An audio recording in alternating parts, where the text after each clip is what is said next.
જય શ્રી કૃષ્ણ મિત્રો, નિત્ય સત્સંગમાં આપ સૌનું સ્વાગત છે। આજે આપણે સાંભળીશું ગરુડ પુરાણ અધ્યાય 16 મોક્ષ કર્મનું વર્ણન। જો આ વિડીયો તમને પસંદ પડે તો લાઈક અને શેર કરી ચેનલને સબસ્ક્રાઇબ જરૂરથી કરજો। ગરુડજી બોલ્યા, હે ભગવાન, હે દયાનિધિ, આ જીવને અજ્ઞાનીથી જે સંસ્કૃતિ પ્રાપ્ત થાય છે તે મેં આપની દ્વારા સાંભળી। હવે આપ મને સનાતન મોક્ષના ઉપાય વિશે જણાવો। હે ભગવાન, સર્વ દેવોમાં શ્રેષ્ઠ, હે શરણાગત, વત્સલ દુઃખોથી આ સંસાર ભરપૂર છે, છતાં નિરર્થક સંસારમાં અનેક શરીર ધારણ કરી અનંત જીવોના સમૂહ જન્મે છે અને મરે છે, તેનો કોઈ અંત નથી।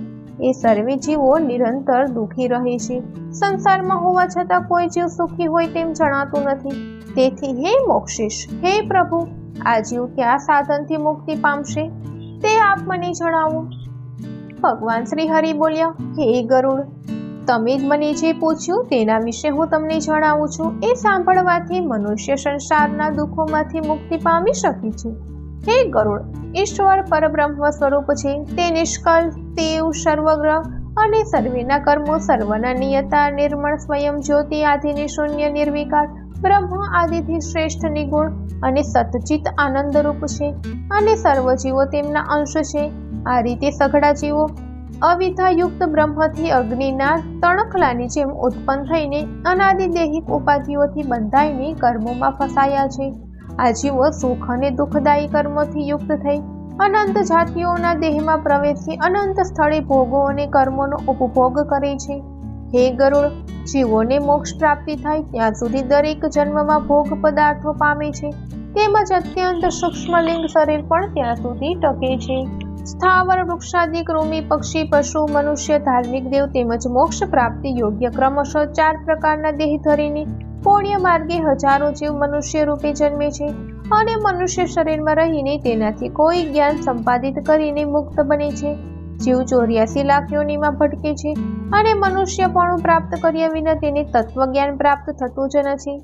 જો અન્ય કરોડો યોનિઓના કરોડો વાર જન્મ થાય તો પણ અત્યંત પુણ્ય સંયમથી જ જીવ મનુષ્ય તત્વ પામી શકે છે। અત્યંત દુર્લભ માનવ જન્મ મહાપુણ્યથી પ્રાપ્ત થઈ શકે છે તો તે મોક્ષને નિસરણી રૂપ છે। માનવ રૂપે અવતર્યો હોવા છતાં જે પોતે પોતાનો ઉદ્ધાર કરતો નથી તે અત્યંત પાપી છે। માનવ દેહ અને એમાંય ઉત્તમ બ્રાહ્મણ કુળમાં જન્મ મળ્યો હોય અને સમસ્ત ઇન્દ્રિયોથી મુક્ત હોવા છતાં જે પોતાના હિતનું જોઈ શકતો નથી તે બ્રહ્મઘાતી ગણાય છે। કોઈ પણ જાતિ માટે દેહ સિવાય પુરુષાર્થનું અન્ય કોઈ સાધન જ નથી। આથી સર્વ પ્રયત્નો રૂપે દેહરૂપી ધનનું રક્ષણ કરવું અને પુણ્ય કર્મનું સાધન કરવું જોઈએ। જે દેહ છે તેને જ સકળ પુરુષાર્થોનું સિદ્ધ સાધન મનાય છે, તેથી તેનું સર્વકાળે સર્વ રીતે તેનું રક્ષણ કરવું જોઈએ। કારણ કે જીવતો માણસ સર્વ પ્રકારના કલ્યાણ જોઈએ છે। ગામ, ગોત્ર, ચિત્ત, ગ્રહ આદિ શુભ અશુભોથી નાશ થાય તો ફરીથી દેહ પ્રાપ્ત થવાની સંભાવના છે, પણ શરીર ગયા બાદ પુનઃ એવું ને એવું મળી શકતું નથી। જે માણસ વિચારશીલ છે તે દેહના રક્ષણાર્થે ઉપાય કરતો રહે છે। આ શરીર એટલું પ્રિય હોય છે કે કોઢ આદિ રોગોથી પૂરી રીતે દુઃખી હોય તો પણ કોઈ પુરુષ શરીરને ત્યાગવાની ઈચ્છા કરતો નથી। શરીરનું રક્ષણ કરવાથી જ ધર્મ સંપાદિત કરી શકાય છે। ધર્મથી જ્ઞાન અને જ્ઞાનથી ધ્યાન તેમજ ધ્યાનથી મોક્ષની પ્રાપ્તિ થઈ શકે છે। દુષ્ટ કૃત્યો અને શત્રુઓથી આપણે આપણું રક્ષણ નહીં કરીએ તો બીજું કોણ તેને બચાવશે? આ માનવ શરીર પ્રાપ્ત થયું હોવા છતાં નરકના દુઃખોનો ઉપચાર ન કરાય તો અન્ય અજ્ઞાન યોનિઓમાં જન્મીને શું કરી શકવાના હતા? વાઘણની જેમ ઘડપણ ભય દર્શાવે છે, ઘડામાંથી જળની જેમ આયુષ્ય પણ વહી જાય છે, રોગો શત્રુઓની જેમ શરીરને કલેશ પહોંચાડે છે। આથી મનુષ્ય માત્રે ત્વરાપૂર્વક યુવાનીમાં પોતાનું શ્રેય સાધી લેવું જોઈએ। જ્યાં સુધી કોઈ પણ જાતનું દુઃખ અનુભવ્યું ન હોય ત્યાં સુધી કોઈ આપત્તિ આવી ન હોય તેમજ જ્યાં સુધી ઇન્દ્રિયો વિકળ ન થઈ હોય ત્યાં સુધીમાં પોતાના શ્રેય માટેની કોઈ ઈચ્છાઓ પૂર્ણ કરી નાખવી જરૂરી છે। જ્યાં સુધી દેહ સશક્ત અને સભાન છે ત્યાં સુધી જ આ તત્વનો અભ્યાસ કરવો। જ્યારે ઘડ બળે ત્યારે કૂવો ખોદવો નકામો છે, તેમ આ સામગ્રીનો નાશ થયા પછી કોઈ પણ જાતનું સાધન કામ આવતું નથી। આવું સ્વહિત જાણવા છતાં માણસ માત્ર સુખ અને દુઃખ જ ભોગવે છે। સર્વ પ્રાણીઓ જન્મે છે, મરે છે તેમજ અનેક જાતના કલેશ ભોગવે છે। આમ જોયા જાણ્યા છતાં આ સમસ્ત લોક મોહરૂપી સુરાપાન કર્યા કરે છે અને દુઃખદ બનાવોથી તેઓ કદાપી ભય પામતા નથી. સંપત્તિ સપના જેવી છે, યુવાનની પુષ્પની જેમ કોમળ છે, આયુષ્ય વીજળીના જેવું અતિ ચંચળ છે. આ બધું જ મનુષ્ય જુએ છે, જાણે છે, છતાં ધૈર્ય કાને પ્રાપ્ત થાય છે. મનુષ્યનો જીવનકાળ અલ્પ છે. વધુમાં વધુ 100 વર્ષનું આયુષ્ય ગણીએ તો તેમાંથી અડધું આયુષ્ય નિંદ્રા અને આળસમાં નાશ પામી ગયું હોય છે. થોડુંક આયુષ્ય બાલ્યાવસ્થા અને રોગો આદિમાં નાશ પામે છે. તોય કંઈ બાકી રહે તો વ્યર્થ વ્યાપારમાં નાશ પામે છે. જે માટે શરૂઆત કરવી યોગ્ય છે તેવા મોક્ષ કર્મ માટે મનુષ્ય નિરુધર્મી રહે છે. જે બ્રહ્મચિંતન કર્મ વિશે જાગૃતિ હોવી જોઈએ તે અંગે તે નિદ્રાધીન રહેલો છે. વળી ભય સ્થાન વિશે વિશ્વથી રહીને ચાલનારું કયું પ્રાણી નાશ પામી? જીવ યુક્ત આ દેહ પાણીના પરપોટાની જેમ ક્ષણિક છે, તેમજ સર્વ પ્રિય વસ્તુ તથા અતિથ્ય હોવા છતાં નિર્ભય રહીને મન કઈ રીતે સ્થિરતા કરી શકે? અહિત હોય તે હિતયુક્ત થાય છે. દેહ ક્ષણિક હોવા છતાં તે પણ નિત્ય રહેશે તેવો વિશ્વાસ રાખે છે, જેથી અનેક પ્રકારના અનર્થ ઉત્પન્ન થતા જ રહે છે. સંસાર દ્રવ્ય ઉપર અર્થ બુદ્ધિ કરે છે અને આત્મજ્ઞાન રૂપી જે અર્થ પામવાનો છે તે માટે જ્ઞાન શૂન્ય થતું રહે છે. ઈશ્વરની માયાના સામર્થ્યની આત્મજ્ઞાન દ્વારા મોક્ષ થાય છે એવું જાણવા છતાંય પ્રાણી તે અંગે કોઈ પ્રયત્ન કરતો નથી. વળી ઉપનિષદ આદિનો મુખ પાઠ કરવા છતાં તેનો અર્થ જાણતો નથી. મૃત્યુરોગ તેમજ ગળપણ એવા ગંભીર જળથી યુક્ત લાંબા સમુદ્રમાં લાંબા કાળ સુધી ડૂબ્યા હોવા છતાં જેઓ સ્વહિત ઓળખી શકતો નથી. કાળ ક્ષણે ક્ષણે ક્ષય પામી રહ્યું હોવા છતાં તેની ગતિનું જ્ઞાન થતું નથી. જેવી રીતે કાચા માટલામાંથી પાણી જમે છે તેમ કાળ પણ થોડો થોડો કરીને વહેતો જતો હોય છે. વાયુને વીંટાળવું, આકાશને વિભાજિત કરવું અને જળ તરંગો એકત્રિત કરવાનું કદાચ શંપી શકે, પણ મૃત્યુ નિવારણ અશક્ય અસંભવ માનો કાળ યોગે પૃથ્વી તપે છે, મેરુ પર્વત ખળભળે છે અને સમુદ્ર પણ સુકાઈ જાય છે. તો પછી આયુષ્યનો નાશ થાય છે તેમાં સંધિ શા માટે કરવો જોઈએ? આ મારી સંપત્તિ, અમારી સ્ત્રી, પેલું મારું ધન, આ બધા મારા બાંધવો એવું કહેનારા મનુષ્યરૂપ બકરાને કાળરૂપી વડું બળજબરીથી મારી નાખે છે. આ મેં કર્યું, પેલું મારું કર્તવ્ય છે તથા કૃત્યથી કંઈક બીજું જ છે. આ પ્રમાણેની અનેક ચેષ્ટાઓથી વ્યાકુળ થયેલ લોકોને પણ યમ પોતાને સ્વાધીન કરી લે છે. આ પ્રમાણે મૃત્યુ નજીક છે, તેથી મનુષ્ય બીજા દિવસે કરવાનું કામ આગલા દિવસે કરી નાખવું જોઈએ. વળી મધ્યાહને કરવાનું કાર્ય તેની પહેલા જ પૂરું કરવું જોઈએ, કારણ કે મૃત્યુ કૃતાકૃતની વાટ જોઈને બેસી રહેતું નથી, તે તો અચાનક આવી પહોંચે છે. હે જીવ, ઘડતરરૂપી આયુષ્યના માર્ગમાં વ્યાધિરૂપ સૈન્યધારી મૃત્યુરૂપી શત્રુથી ઘેરાવાનો છું એમ જાણનારો તું પોતાના ઈષ્ટદેવ સામે કેમ જોતો નથી? તૃષ્ણારૂપી સોયામાં પોરોવાઈને અને વિષયરૂપી ઘીમાં તળાઈને રાગ દ્વેષરૂપી અગ્નિ પર પકાવા થતા મનુષ્યને મૃત્યુ ભક્ષી જાય છે. બાળતરુ, વૃદ્ધ તથા ઉદરમાં રહેલા ગર્ભને મૃત્યુ પ્રાપ્ત થાય છે. આ આખું જગત મૃત્યુયુક્ત છે. આ જીવ અત્યંત પ્રિય દેહનો ત્યાગ કરીને યમપુરીમાં જાય છે તો તેનાથી ઓછી પ્રિયતાનો સંબંધ હોય કે જેમ કે સ્ત્રી, પુત્ર, માતા અને પિતાનો સંબંધ નાશ પામે, તેમાં શું આશ્ચર્ય? સમસ્ત સંસાર દુઃખનો મૂળ છે. જ્યાં સુધી સંસાર વાસના હોય ત્યાં સુધી દુઃખી સંસારનો ત્યાગ કરવાના જ સુખી બને છે. એ સિવાય અન્ય કોઈ સુખી નથી. આ સંસાર છે તે જ સમસ્ત દુઃખોનું ઉત્પત્તિ સ્થળ માનવામાં આવે છે અને આપત્તિઓનું પણ તે સ્થાન છે, તેમજ સમસ્ત પાપોનું આશ્રય સ્થાન પણ એ જ છે. તેથી જ તેનો તત્કાળ ત્યાગ કરવો જરૂરી છે. જો કોઈ માણસ લાકડા કે લોખંડ જેવા દ્વર્ઢ પાપોથી બંધાયેલો હોય તો તે પણ મુક્તિ પામે છે, પણ સ્ત્રી અને પુત્રની મમતામાં સપડાયેલ પુરુષ કદીય મુક્ત થતો નથી. આ જીવ અંતઃકરણને જે વસ્તુઓ ગમે છે તે અંગે પ્રીતિ રાખે છે અને પરિણામ સ્વરૂપે તે હૃદયમાં લોખંડના ખીલાની જેમ ખટક્યા કરે છે. સમસ્ત કર્તવ્ય કર્મોની આશા રાખનાર શરીરમાંના ઇન્દ્રિયો રૂપી લૂંટારાઓથી પતાય છે. તો એ દુઃખની તો વાત કઈ રીતે કહેવી? લોખંડના કાંટામાં માંસનો ટુકડો ભરાવીને એ કાંટાને પાણીમાં નાખીએ તો માછલાને ફક્ત માંસ જ દેખાય છે, તેને કાંટો દેખાતો નથી અને તે કાંટામાં સપડાઈ જાય છે. એ જ પ્રમાણે મનુષ્ય માત્ર સુખ સામે જોતો હોય છે. પોતાને યમ એક દિવસ ઉપાડી જવાનો છે તેનો વિચાર તેને આવતો જ નથી. જે પોતાના પેટનું પોષણ કરે છે અને કુમાર્ગે ચાલે છે, પોતાનું હિત અહિત જોતા નથી, તે નરકે જ જવાની ઈચ્છા રાખનારો જણાય છે. આહાર, નિંદ્રા તેમજ મૈથુન આદિ સઘળા વિષયોનો સંયોગ પ્રાણી માત્ર માટે સરખો છે. જ્ઞાન અર્જિત કરવાનો માર્ગ માત્ર માનવ જન્મમાં જ મળે છે. જેથી જે કોઈ પુરુષ જ્ઞાન સંપાદિત ન કરે તો તે પક્ષો જેવો જ સમજવું જોઈએ. પશુ તુલ્ય મનુષ્ય માત્ર એટલું જ સમજે છે કે સવારે મળમૂત્રને વિસર્જિત કરવું, બપોરે અન્નનું ભક્ષણ કરવું અને જળ પીવું, તેમજ રાત્રે નિંદ્રા અને મૈથુન કરવું. અપાનથી મોહ પામેલો માણસ પોતાના દેહના પોષણ માટે આસક્ત રહે છે. ધન એકઠું કરવું અને સ્ત્રી સાથે વિષય સંભોગ કરવામાં રચ્યો પચ્યો રહે છે. એવા વહેવારના કારણે તેને વારંવાર જન્મ લેવો પડતો જ હોય છે. આવા સમસ્ત અનર્થોના નિવારણ માટે દેહાદિની મમતાનો ત્યાગ પરમહંસની જેમ કદાચ ન બને તો સત્સંગ કરવો.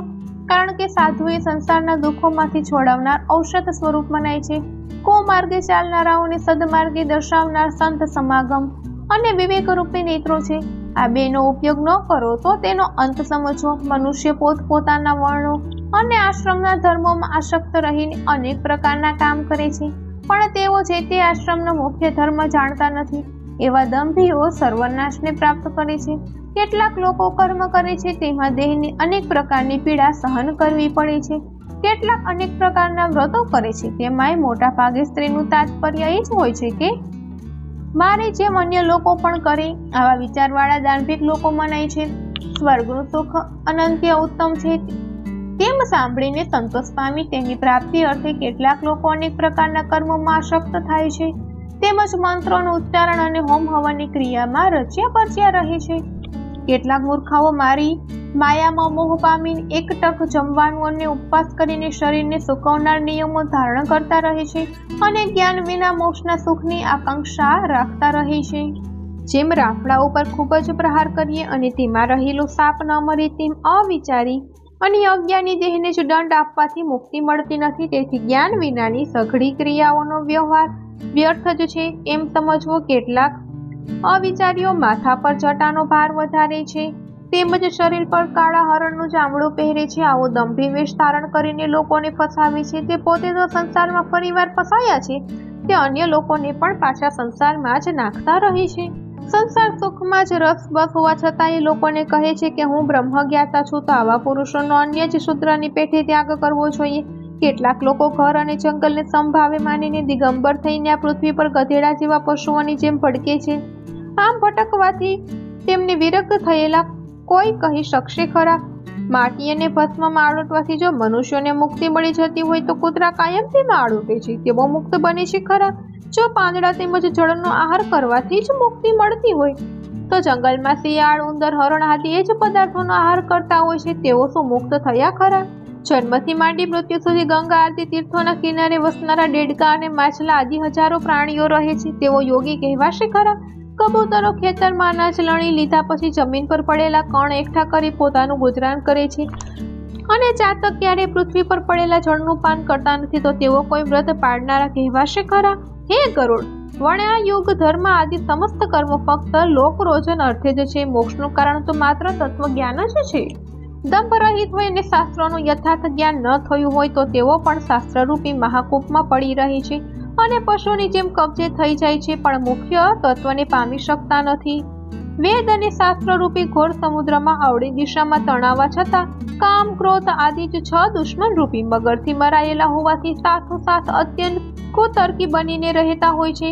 વેદ આગમન અને પુરાણોને જાણનાર હોય અને કદાચ પરમાત્માના તત્વને તે ન જાણતો હોય તો તેનું આખું પ્રવચ કાગડાના કાકા જેવું મોટે ભાગે સૌની સાથે વિરુદ્ધ મત હોવા છતાં આ મેં જાણ્યું છે, આ મારે જાણવું જ છે એવા ચિંતનમાં વ્યાકુળ રહેતા હોય છે. વાક્ય, છંદ, નિબંધ, કાવ્ય, અલંકાર આદિથી સુસજ્જ હોય પણ તત્વજ્ઞાન ન હોવાને કારણે તે પુરુષ ચિંતાગ્રસ્ત અને વ્યાકુળ ઇન્દ્રિયો વાળો બને છે. ગુરુના ઉપદેશ વિના ફક્ત કુતર્ક કરી પરમ તત્વને જાણવાની ઈચ્છા વાળો અત્યંત કલેશ પામે છે. વળી તેનો શાસ્ત્રોનો અવળો અર્થ સમજાય છે અને તે તેની ઊંધી વ્યાખ્યા પણ કરે છે. કેટલાક વાંચનારાઓ અન્યોને અનુભવ લેતા નથી અને અન્યોએ ઉપદેશ કરે છે. કેટલાક વેદ શાસ્ત્રનો પાઠ કરી અરસપરસ ઉપદેશ કરવા માંડે છે પણ અનેક ભોજનમાં રહેતી કડછી કે ચમચો કોઈ પણ ભોજનનો સ્વાદ ન પામે તેમ પરમ તત્વને તે જાણતા નથી. માથું પુષ્પને શોભાવે છે પણ તેની સુગંધ નાક ગ્રહણ કરે છે. તેમ વેદશાસ્ત્ર જાણનારને સારાંશ ન સમજાય તો તેનો અન્ય કોઈ ગ્રહણ કરી લે છે. આત્મહૃદયમાં હોવા છતાંય તેનું જ્ઞાન પામવા માટે જેવી રીતે ગોવાળ પોતાની બસલમાં બકરીનું બચ્ચું હોવા છતાં કૂવામાં જુએ છે, તે મૂર્ખાઓ શાસ્ત્રો ભણીને તેમાં મોહિત થતા રહે છે. આ જાણી લીધું છે તથા જાણવાનું છે એવી આશા રાખી સર્વ બાબતો જાણવાની ઈચ્છા કરે તો તે દેવોના 1000 વર્ષ પૂરા થઈ જાય તો પણ તેને શાસ્ત્રોનો અંત જણાતો નથી. શાસ્ત્રો અનંત છે, તેના અધ્યયન આરંભે કોટી વિઘ્નો આવે છે. તેથી હંસ જેમ દૂધમાંથી સાર તત્વ ગ્રહણ કરીને જળનો ત્યાગ કરે છે, તેમ ચતુર પુરુષે તેમાંનો સારાંશ ગ્રહણ કરી લેવો જોઈએ. જેમ ડાંગર ઈચ્છનારો ડાંગર કાઢીને થોથાનો ત્યાગ કરે છે, તેમ બુદ્ધિશાળી પુરુષે સમસ્ત શાસ્ત્રોનો અભ્યાસ કરીને તત્વને ઓળખી લેવું અને શેષ નિરુપયોગી વાતોને ત્યાગ કરી દેવી જોઈએ. જે અમૃતપાનથી તૃપ્ત થયો છે તેને બીજો આહાર જેમ નિરુપયોગી છે, તેમ હે ગરુડ, તત્વ જાણનાર છે તેઓને બીજા શાસ્ત્રો જાણવાની જરૂરત રહેતી જ નથી. હે ગરુડ, વેદાધ્યાનથી મુક્તિ નથી, તેમજ કેવળ શાસ્ત્ર પઠનથી પણ મુક્તિ નથી, માત્ર જ્ઞાનથી જ મુક્તિ છે. મુક્તિ માટે બ્રહ્મચર્યાદી આશ્રમોનું કારણ નથી તથા બીજા 6 દર્શનમાંના કોઈ પણ દર્શનનું પણ કારણ નથી. વળી સકળ કર્મો કરવાનું પણ કારણ નથી. મુક્તિ મળવાને માત્ર અજ્ઞાનનું જ કારણ જાણવું જોઈએ. મુક્તિ આપનારો ગુરુ ઉપદેશ મુખ્ય કારણ છે. બીજા વિદ્યા કેવળ વિટંબણા જ જાણવી, કેમ કે સમસ્ત પર અનેક જાતિના લાકડાનો ભારો છે. ક્ષણ એમાં સંજીવની વનસ્પતિનું મુખ્ય જાણવું, એ લાકડાની બરાબરી બીજું કોઈ લાકડું કરી શકતું નથી. અધિતરૂપ તે શિવ પદ તે ગુરુ ઉપદેશથી ક્રિયા તથા અયશ મહેનત વિના પ્રાપ્ત થાય છે. જે વસ્તુ ગુરુ ઉપદેશથી અન્ન સિવાય પ્રાપ્ત થાય છે તે કોટિયું વિધિ વેદાધ્યાન કરે તો પણ પ્રાપ્ત થઈ શકતી નથી. પરોક્ષ અને અપરોક્ષ એવા ભેદથી જ્ઞાન 2 પ્રકારનું છે. પરોક્ષ જ્ઞાન કેવળ અધ્યયનથી પ્રાપ્ત થાય છે અને અપરોક્ષ જ્ઞાન માત્ર વિચારથી જ પ્રાપ્ત થાય છે.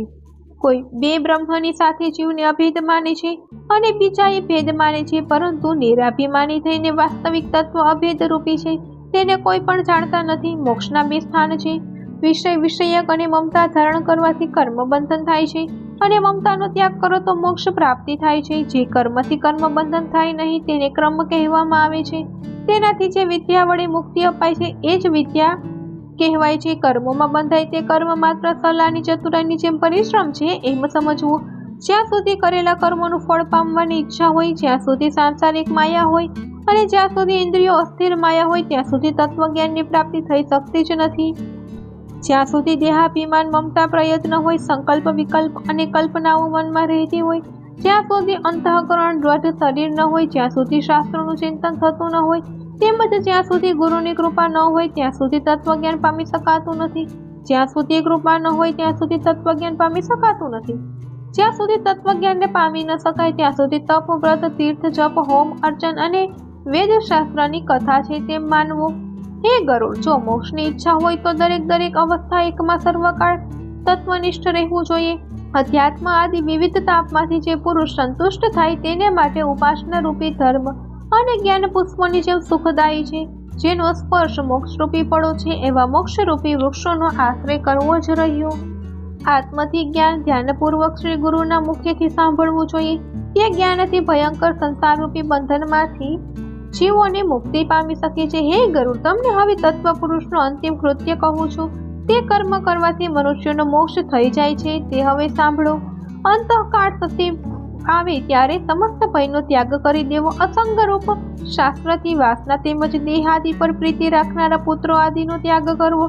ધૈર્યવાન પુરુષે ગૃહ ત્યાગ કરી બહાર નીકળીને કોઈ પુણ્યદાયક તીર્થમાં સ્નાન કરવું. પવિત્ર અને એકાંત પ્રદેશમાં વિધિપૂર્વક આસન કરવું. અંતઃકરણપૂર્વક પવિત્ર ઓમકાર મંત્ર જપવું અને શ્વાસચિત્ત મેળવીને મનનું નિયમન કરતા રહેવું. બુદ્ધિની સહાયથી સર્વ ઇન્દ્રિયોનું નિયમન કરવું તેમજ અનેક પ્રકારના કર્મોથી વિક્ષિપ્ત બનેલ મન બ્રહ્મમાં સ્થિર કરવું. આ પ્રમાણે આત્માને મનમાં સ્થિર કરીને પરમપદ રૂપી બ્રહ્મ હું જ છું એમ ચિંતન મનન કરતા રહેવું. હે ગરુડ, જે મનુષ્ય અંત સમયે મારા સ્મરણ સહિત પ્રણવાત્મા બ્રહ્મનું ચિંતન કરતા કરતા દેહ ત્યાગે છે તે ઉત્તમ ગતિ અવશ્ય પામે જ છે. જે પદને દંભીઓ અને વૈરાગ્ય વંચિતો પણ પામતા નથી એવા ઉત્તમ પદને શ્રેષ્ઠ બુદ્ધિશાળી પામી જાય છે. હે ગરુડ, આવા બુદ્ધિમાન કોણ છે તે હું તમને જણાવું છું. જેને ગંધ અને મોહ દૂર થાય છે, જેને પુત્ર કલત્રનો ત્યાગ કર્યો છે, જે આત્મતત્વના વિચાર અંગે પરનિષ્ઠ છે અને કોઈ ફળ પામવાની આકાંક્ષા રહી નથી, તેમજ સુખ અને દુઃખ આપનારા ચિત્ત ઉષ્ણ કેન્દ્રમાંથી યુક્ત એવા લોકોને અવ્યય પદ પામે છે. જ્ઞાનરૂપી ધરામાં સ્નાન કરવાથી મનુષ્ય મોક્ષ પામે છે. તે ધરામાં સત્યરૂપી જળ હોવાથી રાજદ્વેષરૂપી મગર હારી જાય છે. દ્વટ વૈરાગ્યનો આશ્રય કરીને અનન્ય ભાવે મારું ભજન કરનારો પૂર્ણ દ્રષ્ટિવાન છે અને તે પ્રસન્ન અંતઃકરણ ધરાવે છે. તે જ મોક્ષ પ્રાપ્ત કરે છે. પોતાના ગૃહનો ત્યાગ કરી અન્યાસન થઈ તીર્થમાં મરણ પ્રાપ્તિ માટે ગમન કરે છે. અયોધ્યા, મથુરા, ગયા, કાશી, કાંચી, અવંતિકા અને દ્વારિકા સાતમાંથી કોઈ પણ એકમાં મરણ પામનારને તરત જ મોક્ષની પ્રાપ્તિ થાય છે. હે ગરુડ, આ પ્રમાણે જ્ઞાન વૈરાગ્ય વાળો મોક્ષ સંબંધી ધર્મ મેં તમને કહી સંભળાવ્યો. એ સાંભળવાથી મોક્ષની પ્રાપ્તિ થાય છે. તત્વવેતા મનુષ્ય મોક્ષે જાય છે, ધાર્મિક સ્વર્ગે જાય છે, પાપી દુર્ગતિ પામે છે તથા પંખી આદિ જીવોનો જન્મ મૃત્યુરૂપ સંસાર પામે છે. આ પ્રમાણે સમસ્ત શાસ્ત્રોનું સારાંશ મેં તમને કહી સંભળાવ્યો. હવે તમને બીજું કંઈ સાંભળવાની ઈચ્છા હોય તો કહો. સૂતજી બોલ્યા. આમ ગરુડજીએ ભગવાનના મુખથી તે સઘળું વૃત્તાંત સાંભળ્યું અને હાથ જોડીને ભગવાન શ્રી હરિને વારંવાર નમસ્કાર કરીને કહેવા માંડ્યા. હે ભગવાન, હે સર્વદેવોમાં શ્રેષ્ઠ, આપે મને અમૃતરૂપી સર્વકથા કહી સંભળાવી અને સંસાર સાગરમાંથી ઉગાર્યો. હવે મારા સમગ્ર સંદેહ નાશ પામ્યો છે અને હું કૃતાર્થ થયો છું, એમાં કોઈ શંકાને સ્થાન નથી. આમ કહીને ગરુડજી ભગવાનનું ધ્યાન ધરવા વિરાજિત થયા. ભગવાનનું ધ્યાન કરવાથી ભગવાન આપણી દુર્ગતિનો નાશ કરે છે અને સદગતિ આવે છે. ઉત્તમ ભક્તિ કરવાથી ઉત્તમ ભક્તિ પામનારા દયાળુ પરમાત્મા અમારું રક્ષણ કરો. ઇતિ શ્રી ગરુડ પુરાણે 16 અધ્યાય સંપૂર્ણમ. ઓમ તત્સત. તો મિત્રો, આ હતો ગરુડ પુરાણનો અધ્યાય 16 મોક્ષ કર્મનું વર્ણન. જો આ માહિતી તમને પસંદ પડી હોય તો વિડીયોને લાઈક અને શેર કરી ચેનલને સબસ્ક્રાઇબ જરૂરથી કરજો. જય શ્રી કૃષ્ણ.